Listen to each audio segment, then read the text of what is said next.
Hi everybody, this is luckyDminor from 4-Player Chess Free-for-All Strategy, and today we are doing a strategy summarization. So I'm reviewing a game I've recently played, and it's a pretty interesting game. It's not one of my best, not one of my worst. It's not all the best players included, but I'm taking some time, so therefore this is not a live game. I will later on also do live games. But today I review an existing game just to have more time to speak about the strategy. So we start with introducing the players. We have Vex, Abihu, Hussein, and me, luckyDminor. And thank you for all the players. I will possibly speak about your mistakes today, also about your good moves, and maybe whether you're a good player or a poor player. Please don't take it seriously. I make mistakes myself. I'm not one of the best players. I'm sometimes letting my queen hang loose somewhere in an unsafe spot and lose it. I have lost games catastrophically. so, so let's have fun. I'm playing this game for fun.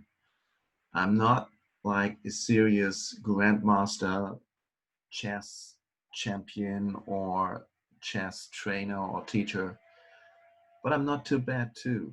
I'm a leadership trainer, and I know a lot about communication and strategy. Also an engineer of physics, and I know a lot about mechanics and technology. So let's have fun together. So we start with the beginning board.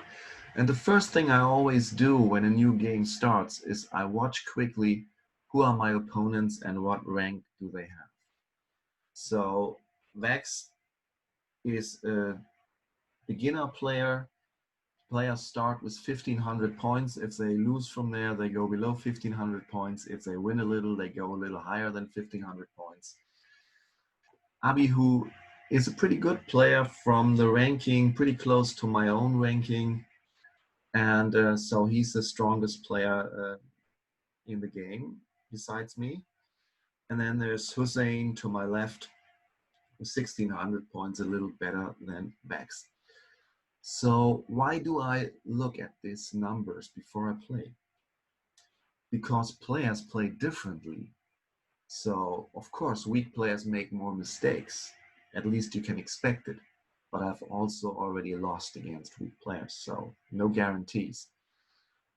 But weak players play a different strategy than strong players.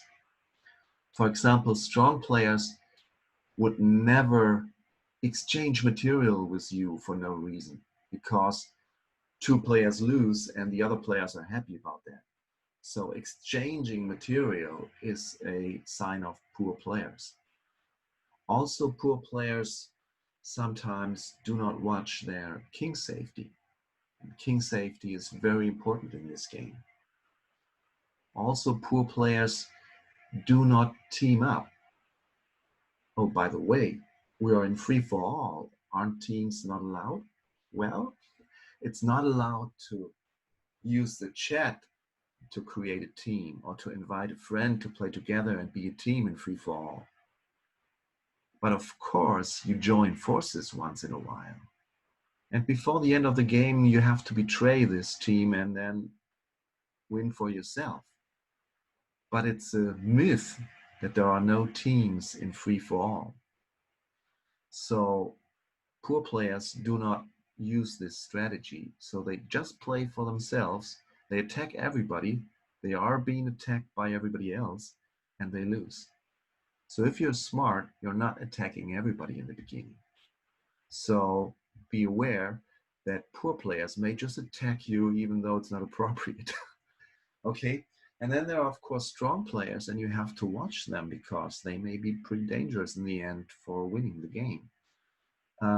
Also, you have to make a distinction between the player left to you, the player opposite of you, and the player right to you. Usually, the opposite player is kind of your partner in the game because his bishops are not attacking you. His queen is not attacking you. His knight is not attacking you. His pawns are not attacking you. He's far away from you. And therefore, he's not so dangerous in the beginning. And you're not so dangerous for him. So naturally, you try to use him to attack the player left or right from you. And he's trying the same thing. So you're kind of natural partners in the game, even though you're not a team.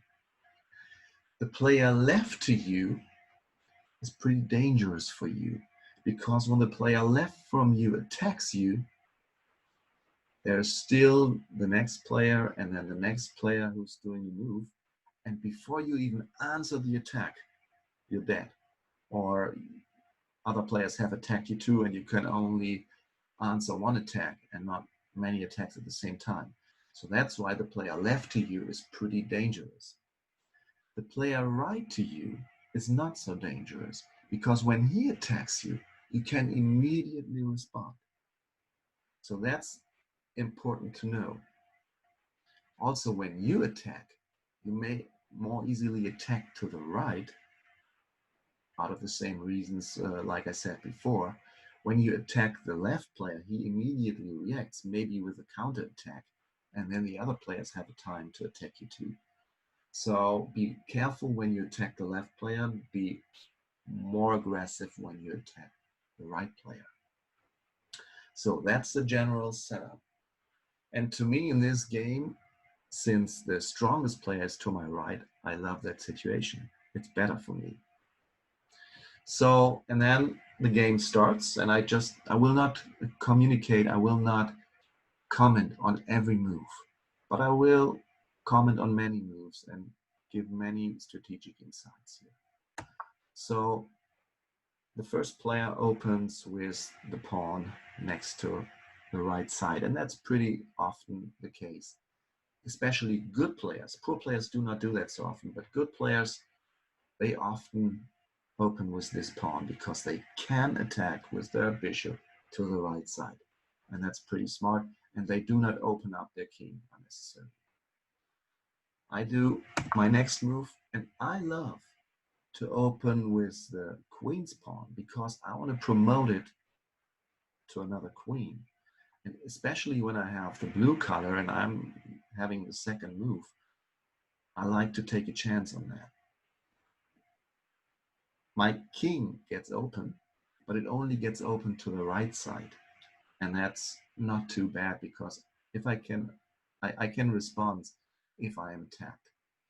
With the red color, I would not open with the queen's pawn, because then I would open my king to the left side. And that's the difference between red, yellow, and blue and green. With blue and green, you can go more easily with your queen's pawn. With red and yellow, you have to be more careful about that. So also pretty usual opening just with a knight. The knights are not as expensive as the other officers, but they can do some good work. So green opens a little slowly, just with one step. And the game continues. Since nobody is securing the middle, I just continue with my pawn. Some say only beginners play like only with the first pawn. But if I see a chance, I take the chance. Now I have to be careful. He's attacking me, and I might defend it, or I might just keep on going because my pawn is still defended. So that's interesting. He is attacking with two figures to the red side. So one big strategy here is always view every player. Sometimes you get focused on your own position, or you get focused on one player you target to attack, and then you lose because you don't see the whole situation. Always watch every move and see what it is impacting. So this is pretty interesting, because when I attack red, he can support my attack. Red just continues to establish his position, and I continue to promote my pawn.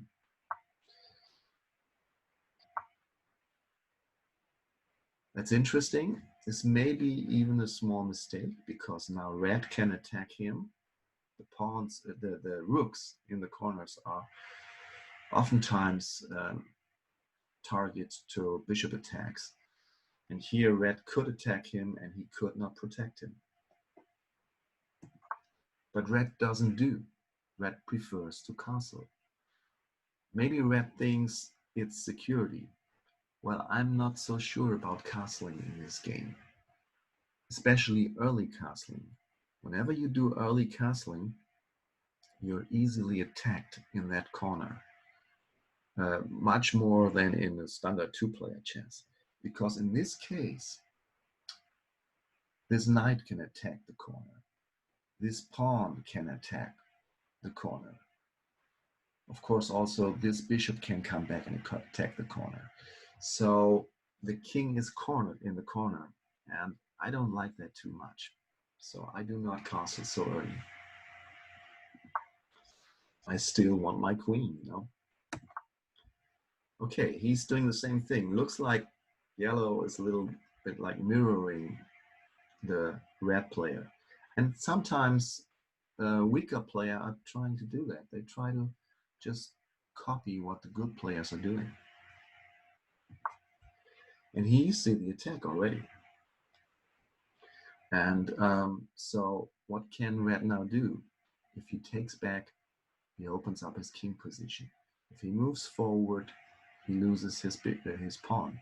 So better he does nothing and hopes for the best.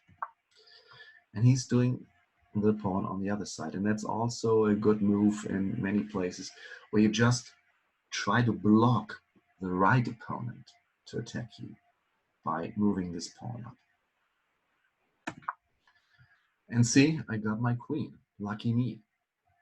It doesn't work always, but in many cases, it just works. So why not give it a try?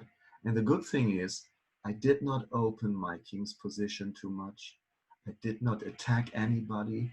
Nobody feels attacked by me. Nobody feels I'm being a threat. I just move my pawn. So I stay under the radar because, well, of course, now I'm not on the radar anymore because now I have two queens and now people might attack me. And that's also very important. If I have a queen in the open, I have always to watch whether this queen can be attacked, especially from the right or the opposite side. Because when one of those two players attack the queen, red may get a free shot to attack me. Because I have then to protect my queen and cannot react to red's attack. So I have to be careful with my additional queen. Okay, the game continues. And here you see already the attack on red's corner. And of course, the red king is still safe. It's not a real big problem, but it's not nice for him. Green also opened his rook file, so I have to watch because that's the first item that can also attack me from the green side. But now I could make another move, and that was maybe another mistake that red did here.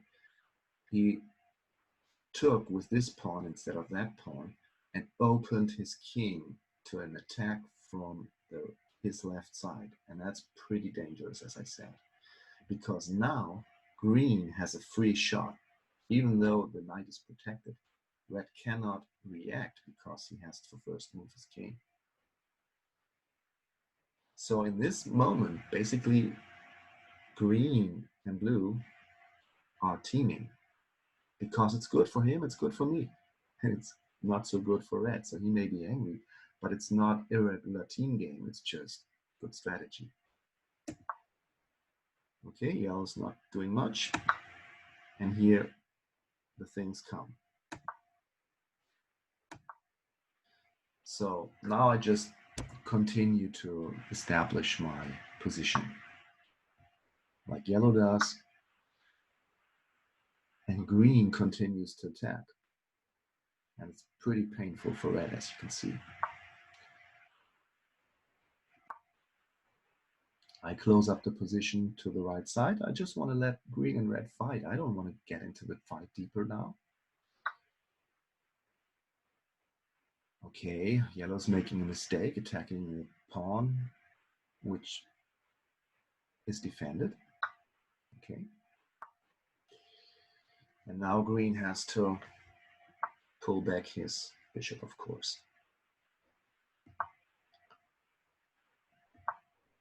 And he does. So now I start with the second pawn. If it works one time, maybe not, why not 2 times? But green didn't watch his rook, and that oftentimes happens. So many times in the game, even I myself do the mistake over and over again. We do not watch our rooks, and they are vulnerable because the bishops can very easily attack them.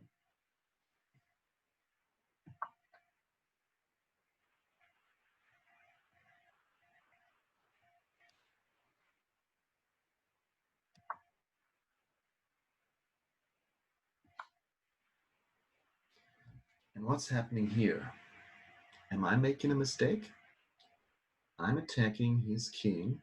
I'm protected by my bishop, but the queen can just beat my queen. He would lose a queen, I would lose a queen and a bishop. Not a good move, you might think. I did it intentionally because green, if he would be smart, could mate blue, could mate red without even attacking the king. He could just move his bishop in between the 2 queens, and he would mate red and get 20 points. Yes, he would lose his bishop afterwards. But I thought this would be kind of a good thing. Unfortunately, he didn't think so. He attacked in another way, and that was stupid. Because now I lose my queen. I continue the attack because I have to partner now with green, and we have to make the best out of it. But I'm being attacked too, and he's doing another mistake. He's just wasting his queen against the pawn. And I'm taking the bishop here, and I'm losing my bishop too. So good idea, but poor outcome. Not too bad for me, but very bad for green. And that happens when you play with weaker players. Sometimes you have an idea, you think that's great strategy, and he just doesn't see it or doesn't follow through or makes a mistake. Sometimes you make yourself mistakes, of course. Happens. So I lost my bishop. And where am I now? I'm still one of 2 players with a queen because I had an extra queen. So it's pretty good position for me.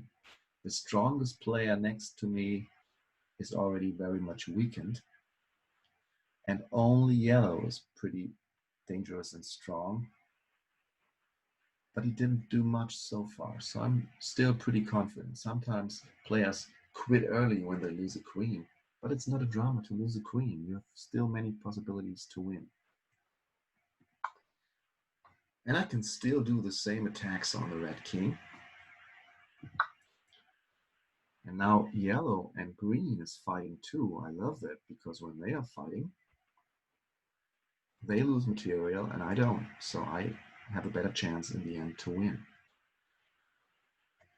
The only reason to protect maybe the opposite player in the game would be if he's being attacked by both sides.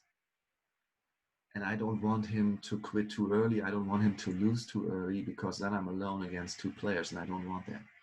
So in some cases, I might even try to protect him. But in this case, I let him just fight.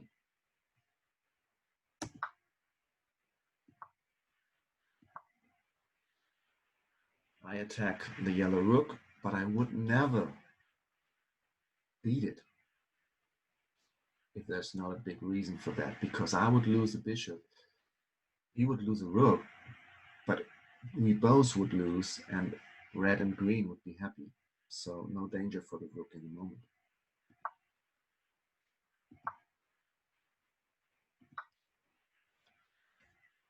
Another mistake on my side, I didn't protect my knight. And as I said, I do many mistakes, but it doesn't mean I have to lose. Also, my rook, of course, is now under pressure, and I don't even see it. I continue attacks. I want to mate the red king, the yellow king, but red can kill my rook. And yellow is smart.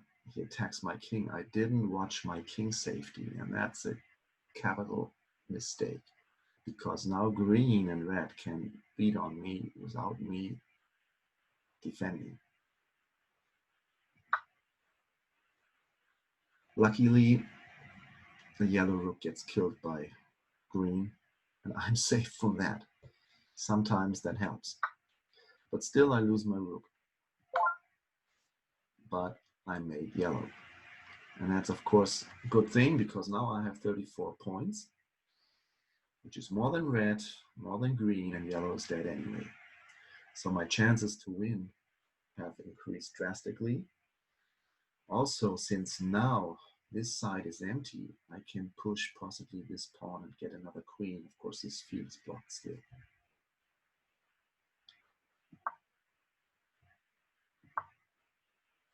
And red and green continue to fight with each other. So I can make small moves, protect my king a little.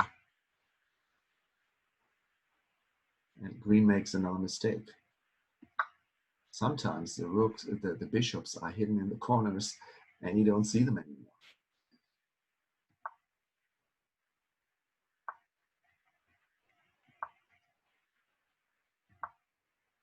So I push my pawn and try to get another queen. They are still fighting. I can bring my figures in and watch them fight. I can bring my rook and watch them fight. Watch them fight. And now I'm betraying green.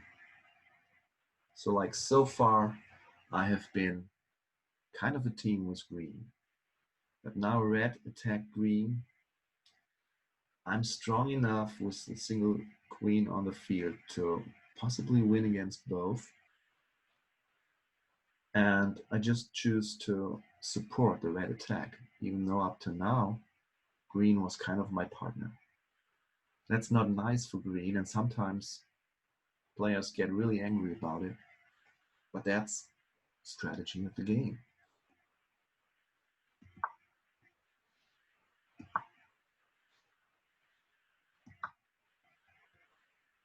But in this case, it was just a short, as if I would attack green.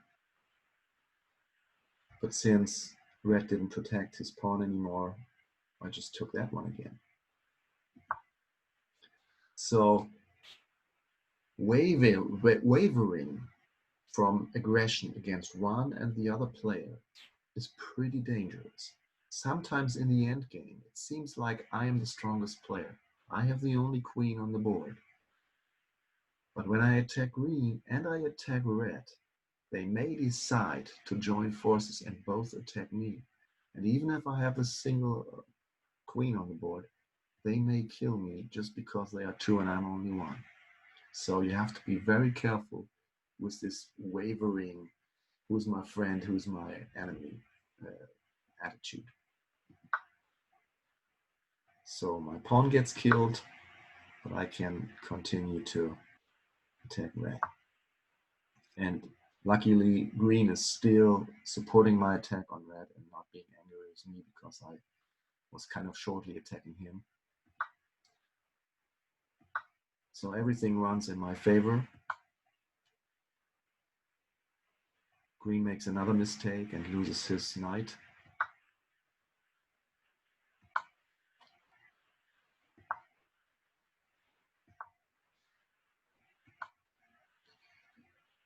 Now I attack green again, because the green pawns may become queens and may be a little dangerous for me. And so I take a chance to have red possibly diminish some of those pawns if possible.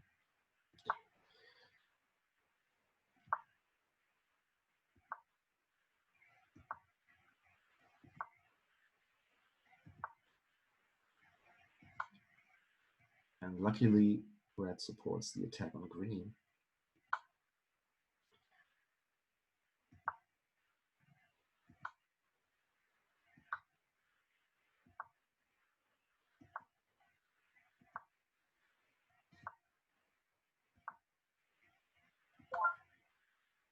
And green is mated. Sometimes I mate people and don't even notice because there are so many other players possibly around attacking the fields around the king, so I don't even see them mate. And now I have 62 points. Green has 28, is dead. He has 45. If he killed me, he could still win 20 points, which is 65. So he can still win against me. I have to be careful.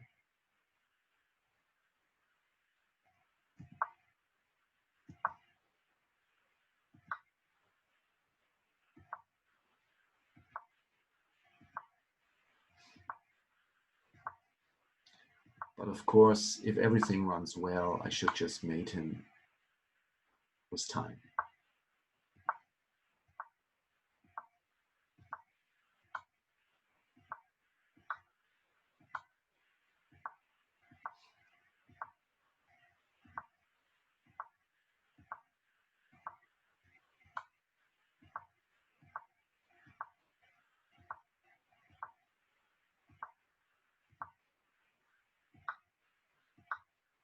So he made another mistake and lost his rook. And now we're done. So luckily I won this game. And I won 12 points. Red still wins 2.5 points as being second. Green loses 2.3 points. And yellow loses a lot. And that's also pretty important for the strategy. The winner may win a lot of points. The loser may lose a lot of points. So if you have a chance to win, of course you want to do that. If you have a chance to avoid losing, you also want to do it. Whether you get second or third is not that important because it's only a few points up or down. So if you're only 3 players, you may still play on winning if you can, even if it's a risk that you get third. But you want to, of course, make sure you're not getting fourth. Okay, so a few words about the chat. Sometimes people start chatting and I don't even know what they want to say. So don't get distracted by the chat.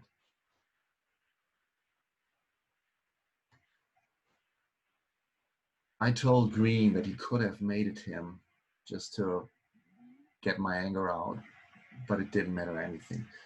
I should not ask him to make a special move because that's forbidden. I should not use the chat for teaming.